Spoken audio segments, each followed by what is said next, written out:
केदार, उंदीर उंदीर उंदीर विंदीर कुठे नाहीये. काय बोलतोस तू? वाजलेत किती बघ. एक तर रात्रभर त्या फुटबॉलचे सामने बघत बसायचे आणि दुसऱ्या दिवशी दुपारपर्यंत झोपायचं. एक मिनिट, सामना आपण दोघं एकत्र बघत होतो ना? हो मग मला का दोष देत आहे? जागा तर दोघं पण होतो. तू आता उगाच सामन्यावर घसरू नकोस. एकतर कालच्या सामन्यात माझी टीम जिंकली त्याच्यामुळे मी खूप खुश आहे. हा, मग प्रॉब्लेम काय आहे? प्रॉब्लेम हा आहे की तू उशिरा उठलास. हा, हे घे, उठलो. ओके, खुश. आणि जास्त खुश होऊ नकोस. काल तुझी टीम जरी जिंकली ना तरी फायनल मध्ये वर्ल्ड कप माझीच टीम जिंकणार. स्वप्न बघ, फायनल मध्ये जर माझ्या टीम विरुद्ध तुझी टीम आली ना तर 2-0 किंवा 3-0 सुद्धा हरवू शकते.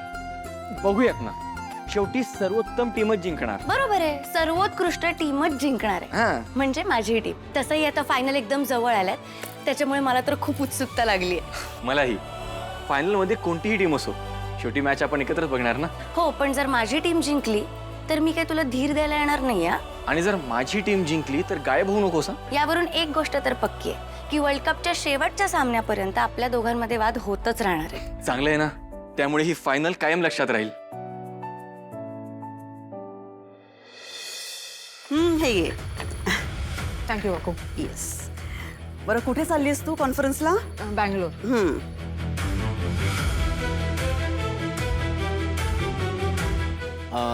ताई, आता 2-3 दिवस ऑफिसमध्ये काही फार वर्कलोड नाही आहे आणि मी विचार करत होतो की मी तुझ्यासोबत येऊ का कॉन्फरन्सला बँगलोरला. म्हणजे कसं, एक 4 गोष्टी मलाही शिकायला मिळतील तुझ्याकडून आणि तुलाही कामात मदत होईल. थांब थांब थांब थांब थांब, तो पाणी देते. थांब थांब. हे घे, हे घे, हे घे. सावकाश, वर बघ, वर बघ. ठीक आहे. I am okay. Thank you.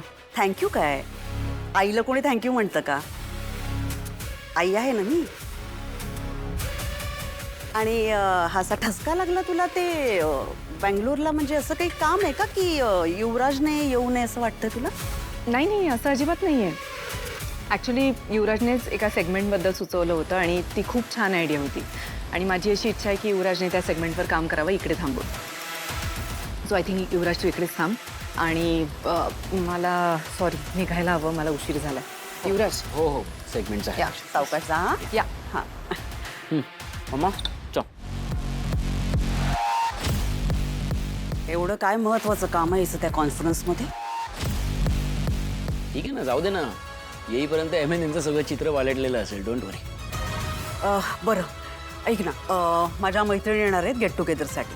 Party ठेवली मी आज आपल्या घरी. मला तयारी करायला हवी, मी आले. एक मिनिट, काय तू काय जातेस तयारी करायला? म्हणजे? मोठी सून आहे ना घरात, तिला लावा कामाला. अशी काय कामं असतात तिला? काय?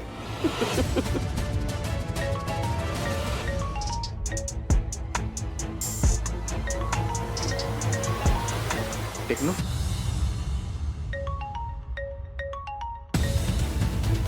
हा टेक्नो बोल. Sir good morning. Good morning. काय रे, इतक्या सकाळी फोन केलाय? कारण कत्रीने एक इन्फॉर्मेशन आणली. हा, काय इन्फॉर्मेशन आहे?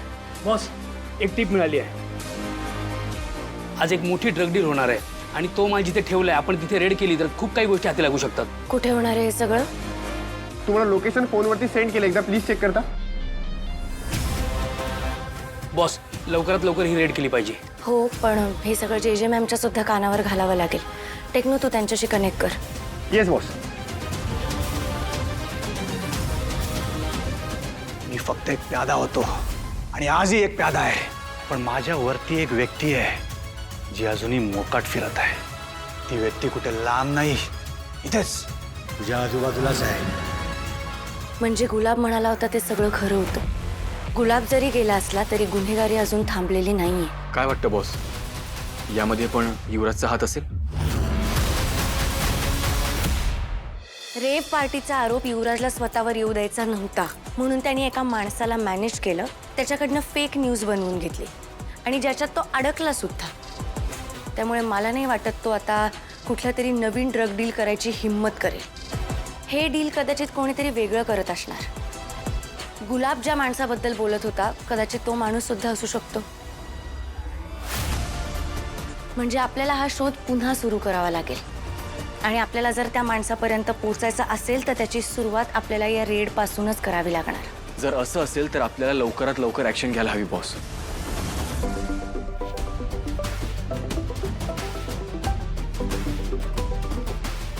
हा बोल Techno. Boss GGMM is online. मी कॉल मर्ज करतोय. ओके. जय हिंद मॅम. हा बोल तारिणी. मॅम एका ड्रग डीलची टीप मिळाली आहे. आपल्याला रेड कंडक्ट करावी लागेल. कुठे होणार आहे डील? माझ्याकडे लोकेशन कोऑर्डिनेट्स आलेत, मी ते तुम्हाला पाठवते. लीड कन्फर्म आहे ना? नाही, एक कॉल सुद्धा असू शकतो. पण मॅम माझ्या टीमच्या सोर्सवर पूर्ण विश्वास आहे. त्यांच्याकडनं असं काही होणार नाही. मला तुमची परमिशन हवी होती. If you are so sure about it, go for it. Thank you. त्याची गरज नाही आहे, पण माल पकडला गेला पाहिजे. कोणी पळून जाण्याचा प्रयत्न केला तर शूट करा. मॅम डोंट वरी, पुढची जबाबदारी माझी. पण कायदा? सांगितलं ना, माझा मंत्र कायम लक्षात ठेवायचा. कायदा इतका मोठा होता कामा नये की त्याच्यासमोर गुन्हेगार मोठा होईल.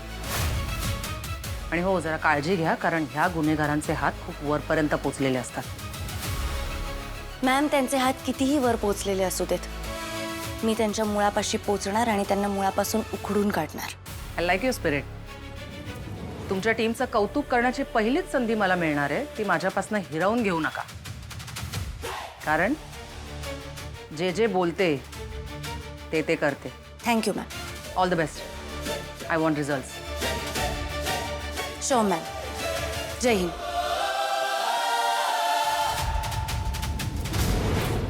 Okay, so starters main course सगळं डिसाइडेड आहे. आता आपण डेझर्टसाठी काय करूया? बासुंदी. बासुंदी ठेवूया.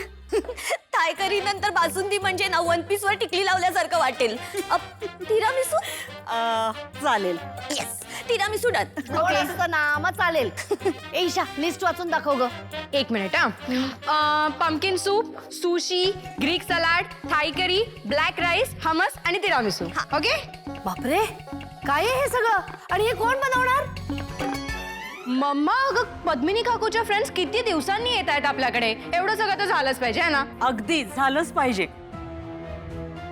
मी इतकी खुश आहे ना, वाट बघते मी माझ्या मैत्रिणींची. नेहमी मला प्रश्न विचारतात, काय ग पद्मिनी, काय करतोय तुझा युवराज? आता येऊ देत, त्यांना अभिमानाने सांगते माझा युवराज काय काय करतोय ते. एवढं सगळं करायचंय, चला तयारीला लागायला हवं. चला. सगळी तयारी मोठ्या सुनबाई करेल.